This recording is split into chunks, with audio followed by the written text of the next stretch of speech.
वो एक high paying job थी, मर्सिडीज़ के शोरूम में चले गया कि पीआर भी नहीं होनी। एक अच्छा अमाउंट कमा सकते हैं और कुछ एक्स्ट्रा हसल कर रहे हैं। Hi everyone, this is Nipun Raj, welcome back to my channel. आज मेरे को कनाडा में 3 साल पूरे हो गए हैं, सो आई थॉट कि मैं अपना एक्सपीरियंस आपके साथ शेयर करूं। इसमें मैं आपके साथ जो बातें शेयर करने वाला हूं उसको मैंने 5 चीज़ों में डिवाइड किया है। मैं अपनी अर्ली लाइफ शेयर करूंगा, आफ्टर दैट मेरा जॉब एक्सपीरियंस, मेरा first car experience, medical system Canada का, और जो पीआर के रिगार्डिंग चीज़ें चल रही हैं और जो हुई हैं। मैं आपके साथ अपना ऑनेस्ट एक्सपीरियंस शेयर करने वाला हूँ। आपको बहुत काम आएंगी ये बातें, जो मेरी मिस्टेक्स थी आप उससे सीखोगे। मैं आपको बताऊंगा अपनी जो लर्निंग्स हैं कनाडा में 3 साल में। जो ये चैनल फर्स्ट टाइम देख रहे हैं, प्लीज़ सब्सक्राइब माय चैनल, आपको ऐसा कंटेंट और भी मिलता रहेगा आगे जाके। Okay, so let's start the video. Firstly मैं आपको अपने बारे में बताता हूँ। इंडिया से मैंने diploma and degree in pharmacy किया हुआ था और जैन 2020 में मैं कनाडा आ गया था। सेंट क्लेयर कॉलेज में मैंने एडमिशन ली थी मिसिसागा के। जो मैंने कोर्स लिया था वो था office admin in health services. और स्टार्टिंग में जब मैं कनाडा आया था तो मेरे को जो सबसे बड़ी दिक्कत लगी थी वो थी ट्रांसपोर्टेशन की, क्योंकि इंडिया में मेरे पास जिम जाने के लिए, कॉलेज जाने के लिए पर्सनल कार होती थी, और यहाँ पे जब मैं आया तो एक एक डेढ़ डेढ़ घंटा बस में ट्रैवल करना पड़ता था। वो सबसे जो मेरे को स्ट्रगल लगा स्टार्टिंग में वो था। अब बात करते हैं मेरी जॉब की। मेरे को इंडिया से पता था कि मैंने कहाँ पे स्टार्टिंग में जाके जॉब करनी है। वो एक plumbing store plus warehouse था। वहाँ पे थोड़ी कम थी, लेकिन वहाँ के जो ओनर्स थे वो बहुत अच्छे थे, तो मेरे को आते ही उन्होंने जॉब दे दी। फिर मैंने कुछ टाइम जॉब की, बट मैंने धीरे धीरे रियलाइज़ किया कि शायद ये मेरे को मज़ा नहीं आ रहा इसमें। तो मेरे को जो था बॉडी बिल्डिंग और फिटनेस का ज़्यादा शौक था, तो मैंने जब पता किया तो मेरे को पता चला कि यहाँ पे ट्रेनर्स की जॉब अच्छी होती है। मैंने सर्टिफिकेशन की अपनी और मैंने इंटरव्यूज़ के लिए अप्लाई किया और मुझे एल फिटनेस में जॉब मिल गई मार्च में। तो वो एक हाई पेइंग जॉब थी, तो मैं बहुत खुश हुआ उस चीज़ से। इंडिया में क्या होता था, कोई भी काम करवाना होता था तो हम किसी को फ़ोन करवा देते थे, या मैं पेरेंट्स को कह देता था तो वो आगे किसी को फ़ोन करके वो काम करवा देते थे, बहुत ईजी होता था। बट ये जो ट्रेनर वाली जॉब थी, ये पहली ऐसी चीज़ थी जो मैंने, कोई किसी की रिकमेंडेशन नहीं थी, किसी के कहने पर नहीं मुझे मिली, ये मेरे को खुद से मिली, और मैं सबसे ज़्यादा खुश था उस टाइम पे। और शायद मैं अगर इंडिया में होता तो वो मैं जॉब ना करता, और इंडिया में इसकी इतनी वैल्यू नहीं है। कार की बड़ी इंटरेस्टिंग स्टोरी है। मेरे को एक्चुअली जब मैंने लाइसेंस लिया तो मेरे को था कि मेरे को मर्सिडीज़ लेनी है, और मेरे को आज भी याद है जब मैं अपना लाइसेंस क्लियर करके आया, मैं सीधा बस में मर्सिडीज़ के शोरूम में चले गया कि मेरे को मर्सिडीज़ दे दो। और वो भी आगे से मेरा सारा बैंक अकाउंट सब कुछ उन्होंने ले लिया और मेरे कार्ड पे हिट बज गया, क्योंकि इतनी जल्दी आपको मर्सिडीज़ नहीं मिलती, क्योंकि हिस्ट्री नहीं थी मेरे क्रेडिट कार्ड पे। तो हिट लगा, फिर किसी और जगह मर्सिडीज़ का पता किया, फिर हिट लगा। 3 बारी हिट लगने के बाद क्रेडिट कार्ड पे फिर मेरे को फाइनली अकल आ गई कि नहीं, मेरे को एक सस्ती सी कार लेनी चाहिए। तो फिर मैंने एक कैश पे गाड़ी ली $2000 की, और सब कुछ कर कर आके वो मेरे को कुछ 2700-2800 डॉलर की मिली। और उस पर मैंने ऊबर वगैरह, ऊबर ईट्स करना शुरू कर दिया। तब कोविड का टाइम था, जिम बंद थे, और फिर ऊबर ईट्स किया। तो 3 महीने तक मैंने गाड़ी चलाई, और जैन में वो गाड़ी रास्ते में ही रुक गई। मैं ऊबर ईट्स कर रहा था, रात के 11 बजे थे, और मैं मिसिसागा लेक शोर के पास था, और वो गाड़ी वहीं पे रुक गई। और 2 घंटे तक मेरे पास कोई हेल्प नहीं थी, कोई कोई दोस्त नहीं था।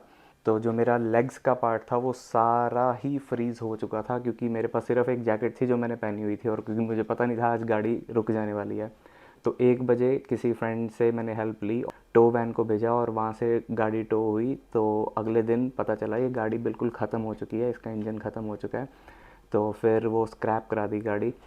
और उसके 3-4 दिन में ही मैंने एक और गाड़ी ले ली, वो भी मैंने कैश पे ली, और वो थोड़ा नया मॉडल था, लेकिन मैंने थोड़े पैसे घर से मंगाए और थोड़े पैसे अपने सेविंग्स में से लगाए, और मैंने वो गाड़ी कैश पे 3 दिन बाद ही ले ली थी। और मेरी एक सजेशन है, अगर आपके पेरेंट्स आपको कुछ पैसे दे सकते हैं गाड़ी के लिए, तो मैं मानता हूँ कि आपको थोड़े पैसे ले लेने चाहिए और गाड़ी ले लेनी चाहिए, क्योंकि उससे टाइम बहुत बचता है। जितना आप टाइम बसेस में लगाते हो, 1.5 घंटा 2 घंटा, उतना ही आप काम अगर गाड़ी में कर रहे हो तो वो 10 मिनट या 15 मिनट की ड्राइव होती है।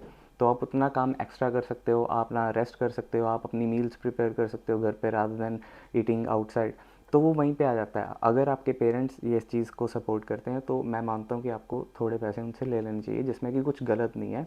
जब आपके पास होंगे तो आप उनको वापस कर सकते हो। और मैंने फिर यूट्यूब स्टार्ट किया जुलाई 2022 में, सब सही जा रहा था। फिर प्रॉब्लम आई, एक नेक इंजरी हुई और एक नी इंजरी हुई। यहाँ पे जब मैं डॉक्टर्स के पास जाता था तो उनको पहले समझ ही नहीं आ रहा था हो क्या रहा है। फिर मेरी नी की एमआरआई हुई तो उसमें उन्होंने कहा कि हल्की सी स्वेलिंग है। फिर फिजियोथेरेपीज़ करवाई, कायरोप्रैक्टर के सेशन शुरू करवाए और उसमें मेरे बहुत पैसे लगे यहाँ पे। एंड कुछ दिन और निकले, प्रॉब्लम ठीक नहीं हो रही थी। मुझे जिम छोड़ना पड़ा और कोई एक्सरसाइज नहीं कर रहा था।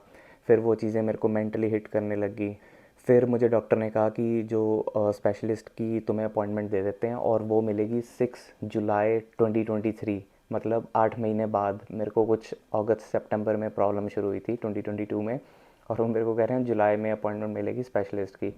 एक टाइम आया कि जब मुझे ये फाइनली डिसाइड करना पड़ा कि मुझे इंडिया ही जाना पड़े। तो फिर मैं इंडिया गया और यहाँ पे चाहे आपका मेडिकल फ्री है, बट वो फ्री इस तरह से है कि आपको चक्कर लगाने पड़ते हैं। कोई एमआरआई है या फिर कुछ भी है, उसकी 2 महीने 3 महीने बाद की वेटिंग होती है।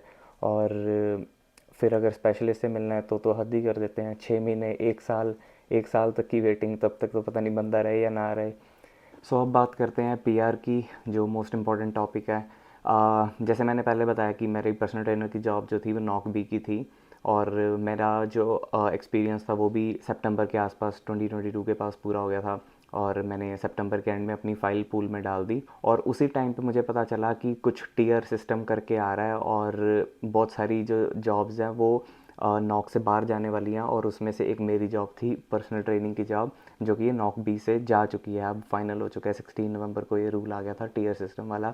तो जब मुझे वो चीज़ें पता चली, प्लस मेरी इंजरी चल रही थी और मेंटली मैं वैसे ही बहुत परेशान था, और ऊपर से एक चीज़ मुझे और पता चल गई कि अब पीआर भी नहीं होनी, बट मेरी फ़ाइल अभी भी पूल में है। सो मेक श्योर कि जब भी आप आते हैं तो थोड़ा अपने आप को अपडेट रखें, देखें कि आपका कौन सी जॉब है वो नॉक में आती है नहीं आती है। रूल्स कभी भी चेंज कर देते हैं और हमारे जैसे लोगों का काम ख़राब कर दिया है। सो अब मैं आपके साथ अपनी 5 लर्निंग शेयर करने जा रहा हूँ जो मैंने अपने 3 साल के एक्सपीरियंस में सीखी है।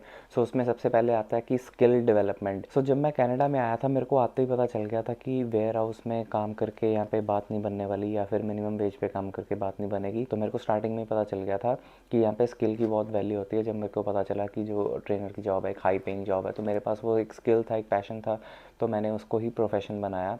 सो आपको एक स्किल देखना पड़ेगा कि आप में कौन सा ऐसा स्किल है जिसको आप प्रोफेशन बना सकते हो और जिससे आप एक अच्छा अमाउंट कमा सकते हो यहाँ पे, और यहाँ पे सेटल डाउन हो सकते हो। सेकंड पॉइंट इज़ कि अपडेट योर सेल्फ। जैसे कि मैंने गलती की, मेरे को पता चल गया था कि शायद ये जॉब पीआर में नहीं रहेगी, तो मेरे को उस टाइम पे कुछ डिसीजन लेना चाहिए था, बट मैंने उसकी वेट की। बट एनी हाउ, सो आपको अपने जो आपने जॉब करनी है या फिर जब आप कनाडा में आओगे तो आपको इमिग्रेशन कंसल्टेंट से पूछना पड़ेगा कि इसमें पीआर मिल जाएगी नहीं मिलेगी, कुछ रूल चेंज हो रहा है। तो आपको उस चीज़ का ध्यान रखना होगा, अपने आप को अपडेट करना होगा। और दूसरी चीज़ कि आपको हेल्थ कार्ड बनवाना है, या फिर आप जिस कंपनी में काम कर रहे हो वहाँ से इंश्योरेंस बेनिफिट्स लेने, ये चीज़ों का आपको ध्यान रखना पड़ेगा ताकि आप उस चीज़ का बेनिफिट ले सकें एट द एंड, आपको कोई प्रॉब्लम ना आए लॉन्ग रन में। Third point is look for positive people. ये सबसे बेस्ट पॉइंट है। यहाँ पे आपको हर तरह के लोग मिलेंगे जो आपको बोलेंगे वीकेंड्स पे पार्टीज़ पे जाना है, या फिर क्लब्स में जाना है, या फिर आउटिंग पे जाना है।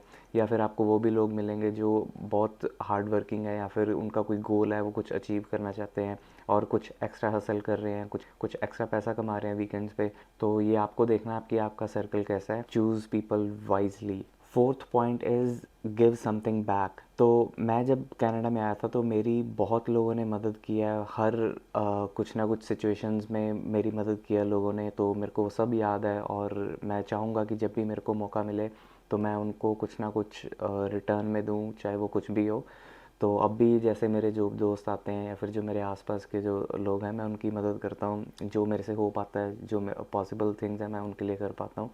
जस्ट मेक श्योर कि आप किसकी मदद कर रहे हैं। And the last point is जो बहुत काम आएगा आपके, वो है make contacts. I think just because of the gym मेरे इतने कॉन्टैक्ट्स बन चुके हैं, चाहे वो कोई सी भी फील्ड हो, किसी का बिजनेस, कोई बिजनेसमैन है, या फिर कोई रेस्टोरेंट ऑनर है, या फिर कोई ट्रकर है, या फिर कोई रियल्टर है, चाहे वो कोई भी हैं, तो मेरे इतने कॉन्टैक्ट्स बन गए कि मेरे को हर फील्ड में कोई ना कोई जानता है, क्योंकि आपको पता नहीं होता कि आपको कब किसी ज़रूरत पड़ जाए। सो कॉन्टैक्ट बनाना बहुत ज़रूरी है। आपको उनसे बहुत सारी चीज़ें सीखने को मिलती है। जब मैं उनसे इंटरेक्ट कर तो मेरे को उनकी फील्ड के बारे में पता चलता है, क्या चल रहा है क्या नहीं चल रहा है। वो सिर्फ तभी पता चल सकता है जब आपको उन फील्ड्स के लोग जानते हैं। So make contacts. सो जो ओवरऑल एक्सपीरियंस है मेरा कनाडा का, वो बहुत ही अच्छा है। आई थिंक जो मैंने फ़िटनेस का जो पैशन है जो फॉलो किया, और ये यूट्यूब मेरा जो पैशन था, वो मैं शायद इंडिया में नहीं फॉलो कर पाता। यहाँ पे आके मैंने वो फॉलो किया है। अपार्ट फ्रॉम दैट यहाँ पे लाइफ अच्छी है, फूड बहुत अच्छा है, हेल्दी फूड्स की ऑप्शन बहुत हैं और अनहेल्दी की भी ऑप्शंस बहुत हैं।